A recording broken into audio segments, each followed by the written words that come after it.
মির্জা শায়ান মুগ্ধ। পর্ব সংখ্যা ৩৭। লিখেছেন জান্নাতুল ফিরদৌস মিথিলা, কণ্ঠে জান্নাতুল ফিরদৌস মনি। রাতের অমন বিদঘুটে অন্ধকার খুব একটা কাবু করতে পারেনি কক্ষের বর্তমান আবহকে। শীততাপ নিয়ন্ত্রিত কামরাটির চারপাশে ঝুলছে উজ্জ্বল জোনাকির ন্যায় স্টিং লাইট, ছড়াচ্ছে মৃদুমন্দর আলো। সে আলো নরম পরশভুজি বেশ নিপুণতার সঙ্গে ছুঁয়ে যাচ্ছে ঘুমন্ত সপ্তদশীর সর্বাঙ্গ। মখমলি বিছানায় একদম গা ঘেঁষে দাঁড়িয়ে থাকা পাহাড়সম মানুষটা নিঃশ্বাসের গতি বাড়ছে ক্রমশ। শক্তপোত পা দুটো হাঁটু বোধহয় বড় ক্লান্ত আজ। যুবকের অনিচ্ছা থাকা সত্ত্বেও তারা কেমন নিজেদেরকে ভেঙে বসলো জমিনে। রূঢ় মানবের চোখ দুটো আগে থেকেই অবাধ্য, আজ বুঝি নিজেকে অবাধ্যতার সকল সীমা অতিক্রম করার পায়তারায় মত্ত। তারা কেমন গম্ভীর দৃষ্টিতে তাকিয়ে আছে ঘুমন্ত মাহির নরম পেল্লব মুখ পানে। মুগ্ধ স্থির হতে চেয়েও পারছে না, কেন যেন মস্তিষ্ক তাকে বড্ড শাসাচ্ছে, ধিক্কার জানাচ্ছে তার এহেন উদ্ভট কর্মের জন্য। ডান হাতের মুঠোয় অবহেলায় আটকে থাকা রিভলভারটা যেন গুনগুনিয়ে তাকে বলছে, মালিক টিগার চাপন। তবে কাণ্ড দেখো, মুগ্ধ কেমন দিন দুনিয়া ভুলে তাকিয়ে আছে মাহির মুখ পানে। সপ্তদশী ঘুমের আবরণে ঢেকে থাকা পল্লব মুখখানা যেন চোখ জুড়িয়ে দেবার মতোই এক টুকরো শান্ত বিকালের কি এক মায়া সেথায়, যে মায়ায় বিধ্বংসী ডাক ধীরে ধীরে গলিয়ে যাচ্ছে নির্দয় মানবের ইস্পাত দৃঢ় কঠোরতাকে। সপ্তদশী ছোট তুলতুলে নাকের ডগাটা আজও লাল টুকটুকে রং ধারণ করেছে। মুগ্ধর কোচকানো দৃষ্টি নিবরে পরখ করছে তা। বান্দির মেয়ে নাকি ডগাটা কি সবসময় এমন লাল হয়ে থাকে, নাকি তার উপস্থিতিতে রং পাল্টানো হয়? আপন চিন্তায় কপাল কোচকালো মুগ্ধ। নীরব দৃষ্টে ধীরে ধীরে গড়িয়ে পড়ল মাহির নরম অধৈর্যরার গোলাপি ঠোঁটজোড়ার পানে।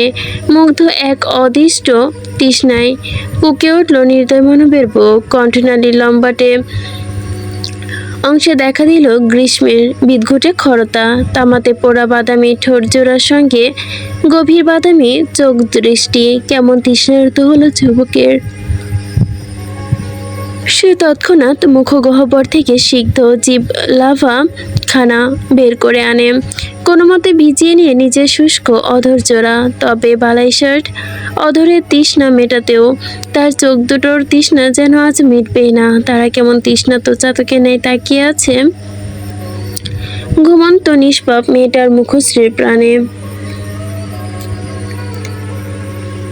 যুবক বড্ড দুঃসাহসী, নিজের দুঃসাহস বললে কবলেই পড়ে।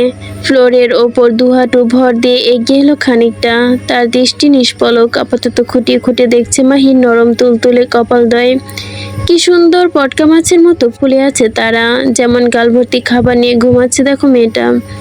ঠোঁট দুটো কেমন বাচ্চাদের ন্যায় উল্টে রেখেছে দেখো। মুগ্ধ হাসলো, এক অদ্ভুত মুগ্ধতায় গালের একপাশে ছড়িয়ে গেল তার নিখুঁত ঠোঁটের রেখা। পিয়াংশি করা ঠোঁটের অল্প অংশটুকু আলগোছে চলে গেল ধারালো ক্যানাইং দাঁতের নিচে।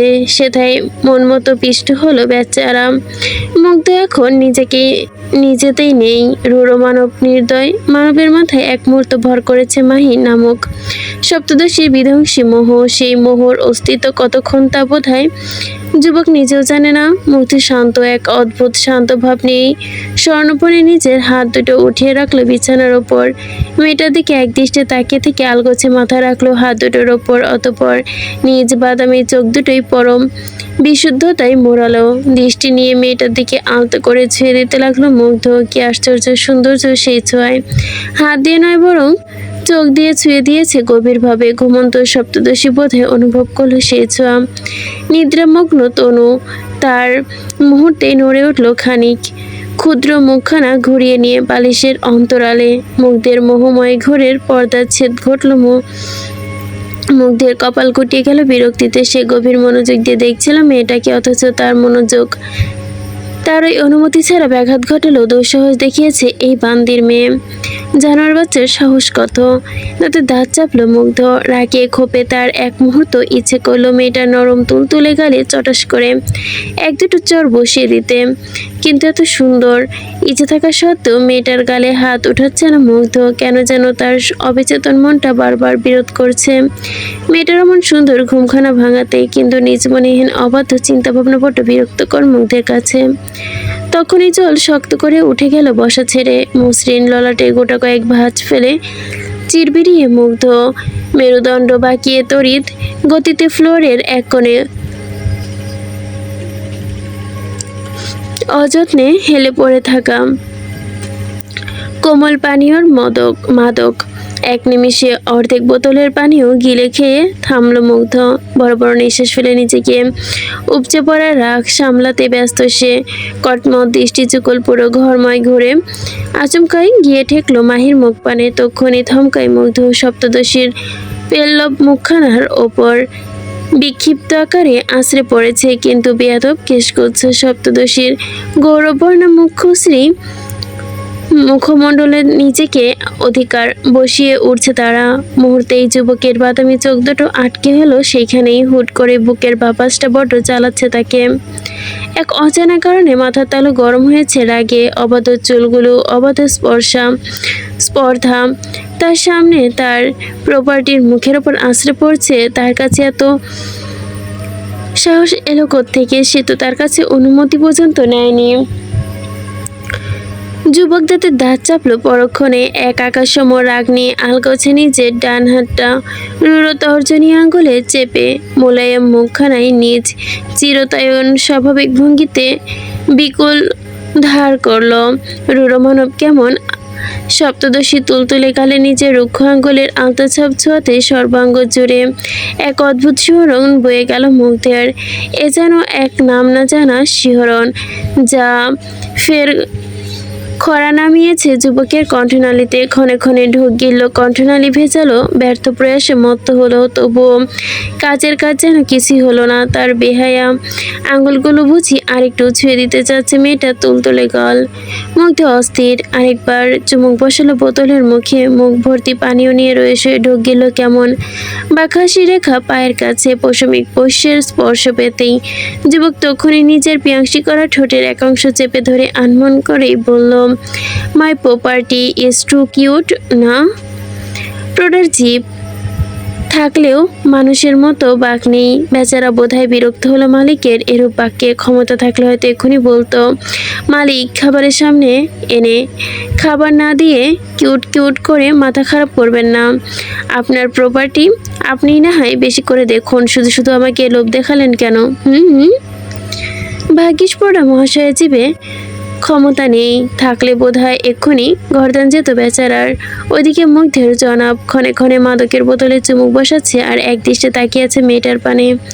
মুখ ঘোবারে থাকা শেষ পানিটুকু গিলে নিয়ে মুগ্ধ কেমন আলগোছে ঝুঁকিয়ে দাঁড়ায় মাহির মুখের ওপর। চোখ দুটো অটল রেখে সে খানিক রহস্যময় কণ্ঠে বিড়বিড় করে শুধালো, এই নিয়ে চারবার তাকে মারতে এসেও শেষমেশ ব্যর্থ হয়ে ফিরে যাচ্ছি বান্দির মেয়ে। আই এম ড্যাম শিওর তুই নিশ্চিত কালো জাদু জানিস। তোরই মুখ, নয়তো তোকে প্রমাণ করতে এলে, তোকে মারতে এলেই হাত কাঁপে কেন আমার? এই জানোয়ার বাচ্চা, বল, এখনো সময় আছে। আমার ওপর কালো জাদু করা বন্ধ কর, না হলে কোনো একদিন দেখবি তোর জাদু তোর ওপরে বড় ভারী হয়ে পড়বে। কালকেও আমার রাতের ঘুম হারাম করেছিস তুই, আর আজকেও তাই করছিস। নিজের নাক ডেকে ঘুমাচ্ছিস আর আমাকে একা একা জ্বালাচ্ছিস। উফ, সত্যি ভীষণ ইচ্ছে করছে তোকে মেরে ফেলি, কিন্তু হার্ট উঠছে না কেন? এই বান্দির মেয়ে, জানোয়ার বাচ্চা, বল, আমি কি পাগল হয়ে যাচ্ছি? রাত গভীর, ঝড় হাওয়া বইছে চারপাশে। এই বুঝি উড়তে নিয়ে যাবে গোটা মানব আস্তকে। মিদঘুটে অন্ধকারে নিমজ্জিত গহীন জঙ্গলে দাঁড়িয়ে কয়েক গজ এগোতেই আধপাকা সড়ক। চারদিকে ল্যাম্পপোস্ট আর আলো থাকলেও লাইটের উপস্থিতি নেই। কেউ বা কারা বুঝি স্বর্ণপণে খুলে রেখেছে সেই সব লাইট, যেন আধপাকা সড়কটা সর্বদা ডুবে থাকে অন্ধকারে।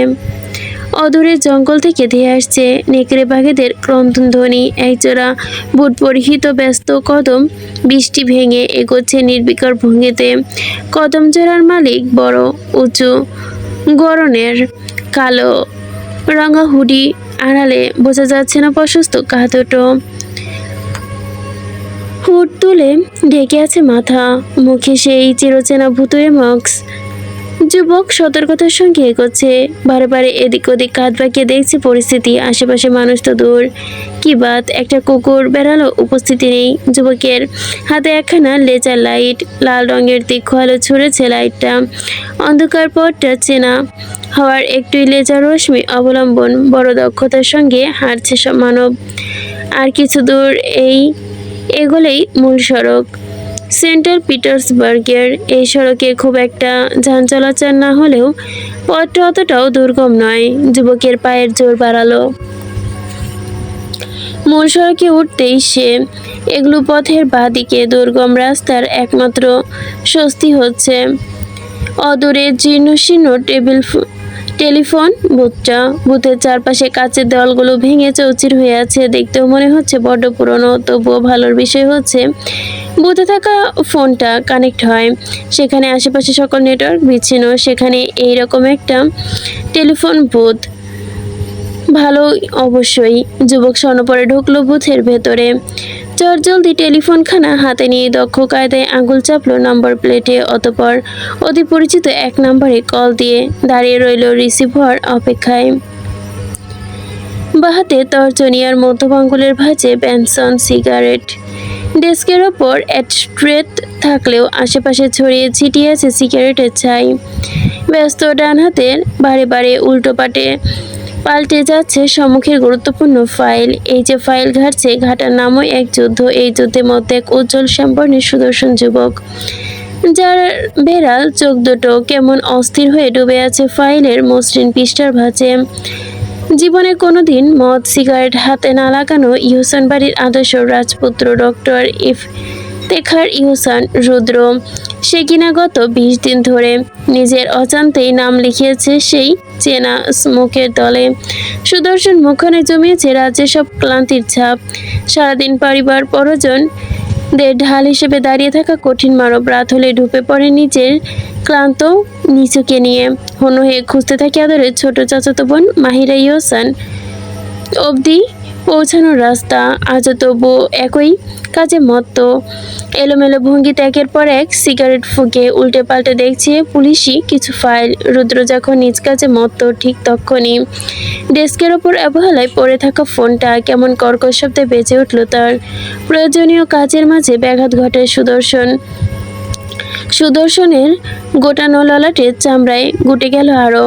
চল শক্ত হলো পর মুহূর্তে। ঠোঁটের ফাঁকে সিগারেট আটকে সে তৎক্ষণাৎ বিরক্ত নিয়ে ফোন তুলতেই কানের কাছে কর্কশ কণ্ঠে বলল,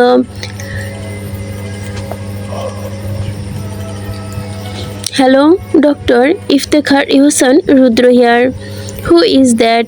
ফোনের ওপাশে থাকা মুখোশধারী ধুরন্ধর যুবক হাসলো ঠোঁট পিষে। ঘাড় বাকি এক পলক এদিক থেকে ওদিক সতর্ক দৃষ্টি বুলিয়ে আলগোছে মাথার ওপর থেকে হুডিটা নামিয়ে নিয়ে রাশভারী কণ্ঠে প্রত্যুত্তর করল, ইটস শ্রমী, কমান্ডার মায়াঙ্ক পাঠান, নাম তো সুনাহি হোগা।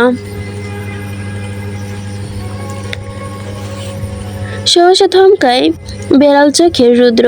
অজান্তেই বেড়ে গেল তার হৃদস্পন্দনের গতি। চোখ দুটো স্পষ্ট ফুটে উঠল একরাশ হতভম্বকতার ছাপ। বারান্দায় বাদামি ঠোঁট যুগলের মধ্যে ফাঁক গলিয়ে অস্ফুটভাবে বেরোলো, মায়াঙ্ক তুই? চোল শক্ত হলো মায়াঙ্কের। চোখ দুটো লেপটে গেল এক দফা রাগান্বিত ছাপ। যুবক কেমন কটমটি আওড়ালো, কেন অবাক হলি বুঝি? তুই কি ভেবেছিলি তুই না বললে আমি জানবো না? আমার সানবার্ড কোথায়? সবাইকে কি নিজে থেকেও সেলফিশ মনে করিস? স্কাউন্ডেল! রুদ্র নীরবে শুনল এসব কথা। এক অদ্ভুত অপরাধ বোধতে পরক্ষণে নিচু হয়ে গেল তার কাঁধ। গলার কাছে সবকিছু কথা এসো আটকে গেল কেমন। সুদর্শনের ঠোঁট কাঁপছে, ক্ষণে ক্ষণে গিলছে শুকনো ঠোঁট নাড়িয়ে আলগোছে। আওড়াতে যাবে অমনি ফোনের ওপাশ থেকে ভেসে এলো মায়াঙ্কের কটমটি ধ্বনি, এতটা স্বার্থপর কবে থেকে হলি রুদ্র? হ্যাঁ, আমি মানলাম আমি রোহানের মতো তোর বেস্ট ফ্রেন্ড নই, কিন্তু কলেজ লাইফে তোকে টক্কর দেওয়ার কম্পিটিটরটা তো আমি ছিলাম, তাই না? তোর কাছে আমি আমার সানবার্ডকে আমানত হিসেবে রেখে এসেছিলাম রুদ্র, আর তুই সে আমানত এতটা সুন্দরভাবে খেয়ালত করলি। এত সুন্দর খেয়াল রেখেছিলি যে এক হিংস্র মনস্টার এসে সবার সামনে থেকে তাকে তুলে নিয়ে গেল। তুই তুই তখন কি করছিলি রুদ্র? তুই থাকলেও তো শ্যাডো মনস্টার আমার সানবার্ডকে কিভাবে নিয়ে গেল? তুই তো ঠিকই নিজের বউ পরিবার সবাইকে আগলে রাখলি, তাহলে মাঝ থেকে কেন আমার হৃদয়টাকে আগলে রাখতে পারলি না? কেন রুদ্র, কেন কেন পারলি না? বাকরুদ্ধ রুদ্র গলার কাছে দলা পাকিয়ে এক আকাশসম কথা, কিন্তু আশ্চর্যের বিষয় ছেলেটার মুখ দিয়ে বেরোচ্ছে না একটা কথাও। সে কেমন ঠোঁট ফাঁক করে শান্তদৃষ্টে তাকিয়ে সিলিংয়ের দিকে বড় বড় নিঃশ্বাস টেনে নিল কোনো মতে। সামনে কেবল আওড়াচ্ছে। আমি জানতাম না মায়াঙ্ক, যার গায়ে আমি হাত তুলেছি সে যে রাশিয়ান শ্যাডো মনস্টার। এমনকি আমি এটাও জানতাম না ওই ছেলে অতীতে সঙ্গে আমার পরিবার, আমার সেজ আব্য অর্থাৎ সাসপেন্ড অফিসার তাইফ ইউসান সংযুক্ত। মায়াঙ্ক, আমি সেই ছেলেকে তুলে নিয়ে গিয়েছিলাম সোজা আব্বুর দুর্বলতা হিসেবে। মাহির প্রতিটা কথা, প্রতি কোনো টান নেই, মোহ নেই, ও শুধু প্রতিশোধের অনলে জ্বলে তুলে নিয়ে গিয়েছে আমার বোনকে। আমি শেষ অবধি চেষ্টা করছি মায়াঙ্ক, কিন্তু ফোনের পাশে থাকা মায়াঙ্কের ভুরু কুঁচকে গেল বেশ। মাস্কের আড়ালে চাপা রাঙা মুখটা ফুলে উঠেছে তার একরাশ সন্দিগ্ধতায়। মস্তিষ্কে অনল নতুন কিছু। সে তৎক্ষণাৎ সন্ধিহান গলায় বলে উঠল, তোর সেজ আপু, আই মিন তাইফ ইউসান সাথে এই শ্যাডো মনস্টারের কি সম্পর্ক? আর সানবার্ড দুর্বলতা, এসব কি বলছিস তুই? রুদ্র অস্থির চটজলদি পা ঘুরিয়ে চলে গেল স্টাডি রুমে দরজার কাছে। কোনো দিকে অবলোকন না করে তখনই দুহাতে ভেতর দিয়ে আটকে দিল দরজাটা। অতঃপর ফের পা চালিয়ে ব্যস্ত ভঙ্গিতে গিয়ে বসলো ডেস্কের কাছে। লম্বা একটা নিঃশ্বাস টেনে এক নাগারে শুধালো, অনেক লম্বা কাহিনী মায়াঙ্ক, তোকে সব কিছু ফোনে বলা সম্ভব না। তুই শুধু এইটুকু শুনে রাখ, সে জব্বুর সাথে মনস্টারের অতীত জড়িত। মনস্টার মাহিকে তুলে নিয়ে গিয়েছে যেন সে জব্বুকে তিলে তিলে মারতে পারে। অ্যান্ড গেস হোয়াট, সে তার কাজে সফল। সে জব্বু গত 20 দিন ধরে নিজেকে ঘরবন্দি করেছে, কারোর সাথে কথা বলে না, খাবার দিলে খায় না, সারাক্ষণ ঘরবন্দি হয়ে বসে থাকে। আর সে জম্মু, উনি চলে গিয়েছে বাড়ি থেকে। ওনার ভবিষ্য মতে সে জব্বুর আশেপাশে থাকলে তিনি আত্মহত্যা করবেন। আমাদের যৌথ এহসান পরিবার আজ ভাঙনের পথে মায়াঙ্ক। আমি ভীষণ চেষ্টা করছি সে জব্বুর কাছ থেকে কথা নেওয়ার, কিন্তু মানুষটার এত দুর্বল হলে কবে থেকে কে জানে। মায়ের প্রসঙ্গ উল্টে বাচ্চাদের মতো কাঁদো কাঁদো শুরু করে দিল।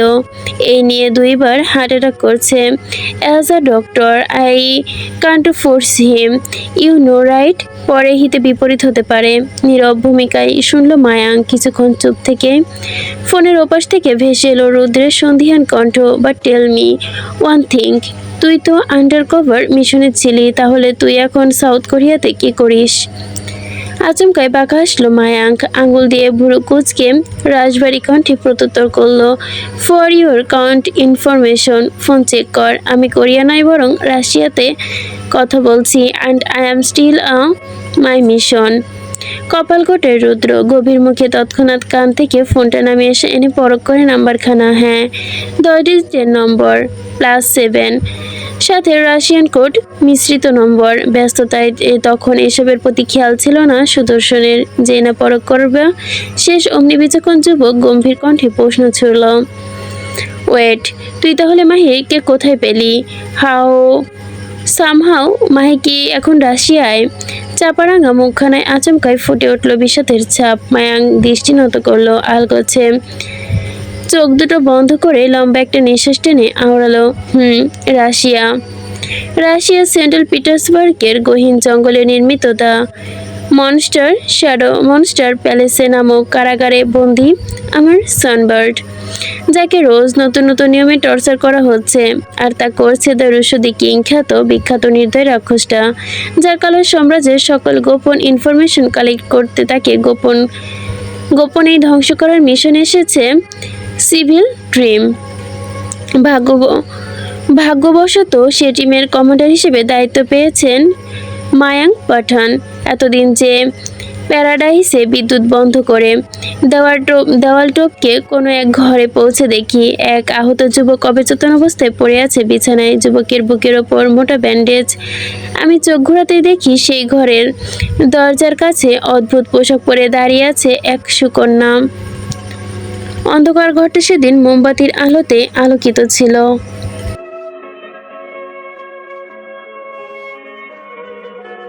আমি দৃষ্টি ক্ষীণ করতেই যা দেখলাম তাতে এক মুহূর্তের জন্য নিঃশ্বাস আটকে যাবার জোগাড় হয়েছিল আমার। আমি দেখলাম সেই মেয়েটার কেউ না, সে আমার সানবার্ড, যাকে বিগত 6 বছর ধরে নিজের মনে কোঠায় সম্রাটটি বানিয়ে রেখেছি। সে সেদিন অন্য এক পুরুষের ঘরে দাঁড়িয়ে, তাও কিনা মোহিনীয় ভঙ্গিতে। বিশ্বাস কর রুদ্র, সেদিন আমি নিজের চোখে বিশ্বাস করতে পারিনি। আমি ভেবেছিলাম আমি ভুল দেখছি, তাই সাথে সাথে ঘরে ঢুকে এক মোমবাতির ওপরে হাতের তালু রেখে বোঝার চেষ্টা করি আমি আদৌ ভুল কিনা। কিন্তু ভাগ্য আমার, সে সত্যি আমার সানবার্ডই ছিল। আমি ওকে বহুবার বলেছি চলে যেতে, ভয় দেখিয়েছি মনসারকেও, অতঃপর মোটেও কেমন নাচর বান্দানে দাঁড়িয়েছিল। আমি সেদিন ওকে নিয়ে আসতাম নিজের সাথে করে, কিন্তু মনস্টার প্যারাডাইস থেকে কাউকে সশরীরে তুলে আনা অসম্ভব। আমি অপেক্ষা করছি, একদিন অপেক্ষার ফল হিসেবে সানবার্ডকে পেয়েছিলাম বড্ড কাছে। সব ঠিকঠাক ছিল রুদ্র, আমার সানবার্ড প্যালেস থেকে পালিয়েও ছিল, কিন্তু ফোনের পাশে থাকা কঠিন মানবের বেড়ার চোখ দুটো কেমন ছলছল হয়ে গেল দেখো। বুকটা জ্বলছে ভীষণ অস্থিরতায়। পাগল প্রেমিকের আর্তনাদ, তার চেয়েও ভালো কে বুঝে শুনি। মাইকের কণ্ঠ মাঝপথে থমকে, তাই রুদ্রের অস্থিরতা বাড়ল। তৎক্ষণাৎ বলে উঠল, কিন্তু কিন্তু কি মায়াঙ্ক? তারপর কি হলো মাহির? কোথায় আছে আমার বোন? ইস্পাদিডো মানব কমান্ডার এত সহজে দুর্বল হয় না। তবুও মায়াঙ্ক আজ হলো বিষাদী কণ্ঠে পাল্টা উত্তর দিল, ওই শ্যাডো মনস্টার আবার আমার বোকা সানবার্ডকে আটকে ফেললো, নিজ খাঁচায় তুলে নিয়ে গেল আমার চোখের সামনে। আর আমি মিশন নামক দায়িত্বের বেড়াচালে আটকে নির্বিকার ভঙ্গিতে দেখলাম, শুধু পারলাম নকে আটকাতে। শেষটুকু শুনে আশাহত হলো রুদ্র। সুদর্শন মুখখানায় এক পশলা মেঘ জমিন যুবক কেমন হেঁটে গেল বিশাল থাই গ্লাসের জানালার কাছে, সরুদৃষ্ট তাক করলো জানালার বাইরে ব্যস্ত শহরের পানে। অতবার খানিক সময় নিয়ে আওড়ালো, তোর নেক্সট মুভ কি মায়াঙ্ক? কাকে বাঁচাবি, ডিপার্টমেন্ট নাকি মাহিকে? ওপাশের গম্ভীর কণ্ঠ নিরুদ্বেগ, মাথার ওপর ঝুম বৃষ্টির পানে মুখ করে দাঁড়িয়ে রইল কিছুক্ষণ। চোখ বুঝেই তার মনস্পটে ভেসে উঠল মাহির নরম তুলতুলে মুখখানা। মায়াঙ্ক হাসলো, শান্ত ভঙ্গিতেই জবাব দিল, দুটোকেই। আগে হিমাংশু রায়ের কর্ণধার, অধীর রায়ের টুং টুং টুং। কথার মাঝে টুংটুং করে শব্দে নেটওয়ার্ক বিচ্ছিন্ন হলো। রুদ্র কেমন গম্ভীর মুখে কান থেকে ফোনটা নামিয়ে নিয়ে পরখ করলো একবার, সময় নিয়ে আবারও বলল, hello Mayank, are you hearing me? ওপাশের call কেটেছে বেশ আগে। মায়াঙ্ক কেমন শঙ্কিত চিত্তে উল্টে পাল্টে দেখলো ফোন, আঙুল চেপে ফের নাম্বার টুকলো। কল দিয়ে নেটওয়ার্ক বিচ্ছিন্নের কারণে কল ঢুকলো না আর। মায়াঙ্ক থমকালো, হাত থেকে ফোনটা আলতো করে রাখলে প্লে বাটের ওপরে। পরক্ষণে ঝুম বৃষ্টির মাঝে বেরিয়ে গেল বুথ থেকে। দুহাতে হুডির পকেটে গুজেই যুবক কেমন গুনে গুনে পা ফেলছে সম্মুখে কংক্রিটের প্রশস্ত রাস্তায় হাঁটতে হাঁটতে আনমনে বিড়বিড় করে বলে, আমার 6 বছরের নিরলস সাধনা তুমি সানবার্ড, যাকে অন্তরে লুকিয়ে রেখে এখনো বেঁচে আছি আমি। তোমাকে এত সহজে হারাই কি করে বলো? আমার দেহে প্রাণ থাকতে আমি তোমায় অন্য কারো হতে দেব না। আকাশের ওই চাঁদের গায়ে কখনো কলঙ্ক থাকলেও মানুষ যেমন চাঁদের মোহে তার দাগের কথা ভুলে যায়, ঠিক তেমনি আমার মন আকাশের ব্যক্তিগত চাঁদ। আমার সানবার্ড, তোমার গায়ে শত কলঙ্ক থাকলেও আমার ভালোবাসা তার দাগ মিটে যাবে নিমেষেই। তুমি দেখে নিও সানবার্ড, এই মরণ খেলা আমি জিতবই। ফোন হাতে নিয়ে পুরো ঘরময় পায়চারি করছে রুদ্র, মুখখানা গম্ভীর। তার মস্তিষ্কে বাজছে মায়াঙ্কের বলা শেষ কথাটা, হিমাংশু রায়। এটা আবার কে? অধীরের সাথে কি সম্পর্ক ওনার? তার ভুরুর ধনুক বেঁকে উঠে তনুর তলোয়ার। সে যেতে যেতে ছড়াই পথে পথে কুচির হার, পাথর কুচির হার। তার ডালিম ফুলের ডালি, গোলাপ গালের গালি। ঈদের চাঁদ ওইও চায়। উত্তর কলকাতায় এবং শোভাবাজারে বিখ্যাত রায় জমিদার বাড়ি দাঁড়িয়ে আছে প্রায় 150 বছর ধরে। প্রাচীন সেই জমিদার বাড়িটি। প্রাচীন এই জমিদার বাড়ি আজও মুখরিত রায় পরিবারের গৌরবময় উপস্থিতিতে। জমিদার বাড়ির অন্দরমহল, সে কি লম্বা বারান্দা, এদিক ওদিক ভারী কারুকাজ খোদাই করা কাঠের দরজা, উঁচু ছাদ থেকে ঝুলে আছে ঝাড়বাতি, চারদিকে মৃদু চন্দন আর পুরনো কাঠের গন্ধ, সে মিশে একাকার। অন্দরমহলে নৃত্যকক্ষে তালিমে মত্ত জমিদার পুত্রী নিরুপমা রায়। সপ্তদশী কন্যার দীঘল কালো কেশ, লম্বা বেনুনি যা ছুঁয়ে দিচ্ছে হাঁটুর কাছ, মোটা কাজলে সেজেছে সপ্তদশী, টানা টানা বড় চোখ, সিঁথিভর্তি লাল রঙের সিঁদুর, গায়ে লাল সাদা মিশনের গোলাকার চুড়িদার কুর্তি, পায়ে বাজছে ঘুঙুর। সপ্তদশীর হলদেটে গৌরব বয়, পায়ের রং যেন এক কথায় কাঞ্চে সোনা। রোদের আলো পড়েছে, ত্বক চিকচিক করছে, বিলাসিনী তালিম দিচ্ছে একা একা ঘুঙুর পায়ে, ঘুরছে সশ্রী নৃত্য। এরই মধ্যে অন্তর্মহলের নিচতলা থেকে ধেয়ে এলো এক পৌরার ঝাঁঝালো কণ্ঠ, নিরু। বলি হাই হাই, অঞ্জলি না দিয়ে কিসে নৃত্য করছিস লা? মা ঠাকুরনে বলবো। তখনই নৃত্যরত পদযুগল থেমে গেল সপ্তদশী। নিরুর বুকের ওঠানামা গতি বড্ড জোরালো, তার নিজ বলে জীব চলে গেল দাঁতের নিচে। সপ্তদশী ছুটল তৎক্ষণাৎ, ঘুরবে ঘুরবে ঘুরুম ঝুম শব্দ তুলে তড়িৎ গতিতে বেরিয়ে এলো নৃত্যকক্ষ থেকে। অন্তর্মহলে দোতলার কাছে তৈরি রেলিংয়ের দ্বার ঘেঁষে দাঁড়িয়ে আছে হালকা, উকি দিল নিচুতলায় পৌরতে। দেখলো কানের কাছে হাত রাখলো নিরু, অপরাধী ভাবসাব চাপা স্বরে বলল, ঠাকুমা এবারের জন্য ক্ষমা করুন, কথা দিচ্ছি আর কখনো অঞ্জলি না দিয়ে আসবো না। পৌরা নিজ লালচে দাঁতগুলো বের করে হাসলো কেমন। নিরুর অমন মুখশ্রী দেখেই গলে গেল তিনি। আজও তাই হলো, মাথা নাড়িয়ে হাত উঁচিয়ে কেবল বলল, মনে থাকে যাতে।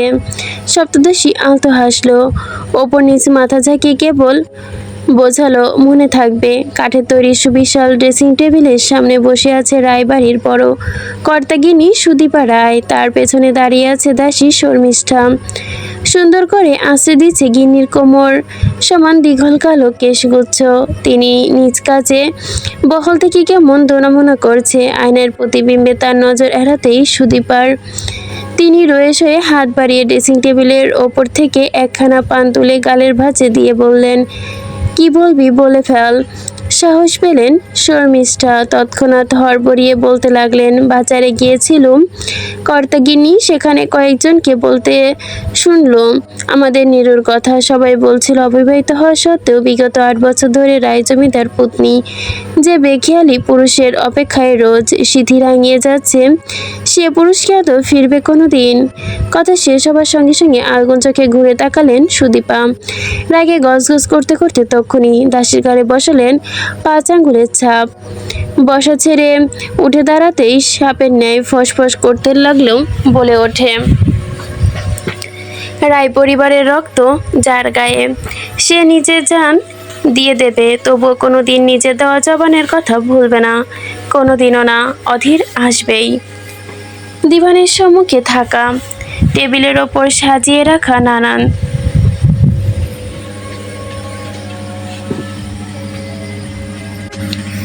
দিভানের ওপর সাজিয়ে রাখা নানান বাহারি খাবার মাহি একটু একটু করে খেয়েছে, কিছু কিছু মুখে রুচিমন্দ দেখা দিয়েছে তার, নিজেকে ভালো করে দেখছে না খেতে।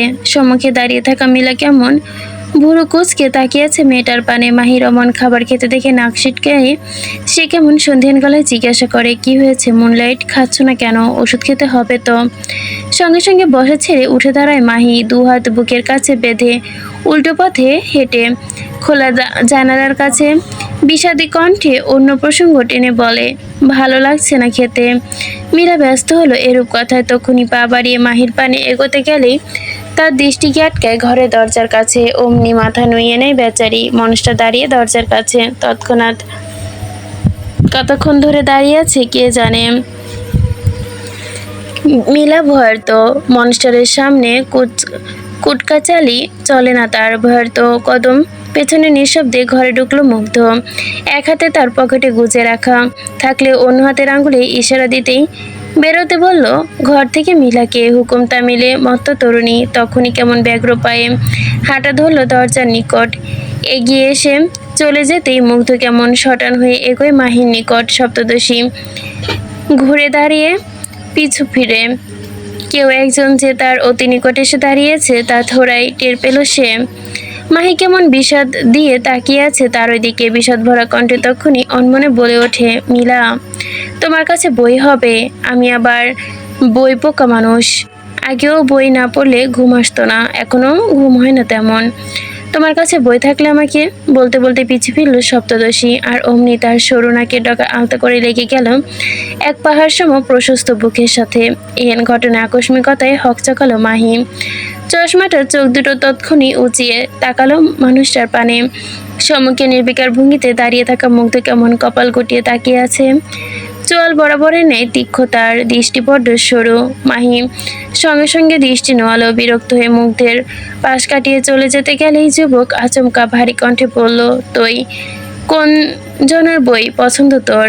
থমকালো মাহি। তৃপ্তির বিরক্ত কণ্ঠে প্রত্যুত্তর করলো, তা জেনে আপনি কি করবেন? ঠোঁট বাঁকালো মুগ্ধ। গালের ভাঁজে জিভ ঠেলে ভাবলেশীন ভঙ্গিতে বলল, তাও ঠিক। মাহি আর দাঁড়ালো না, পায়ের গতি টানলো। তবে এবার ঘটল আরেক কাণ্ড। পেছন থেকে হুট করে তার কবজি সদ্য হাঁটা টেনে ধরেছে নির্দয় মানব, দ্য শ্যাডো মনস্টার। তার সাথে কি আর কোনো কথা চলে নাকি মাহির?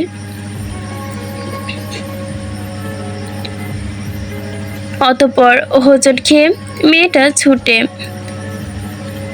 মেয়েটাকে ছুঁড়ে ফেললো জানালার কাছে বিছিয়ে রাখা কাউচের নরম গদিতে। এহেন আকস্মিক কাণ্ডে পলক ফেলতে ভুলে গেছে সপ্তদশী।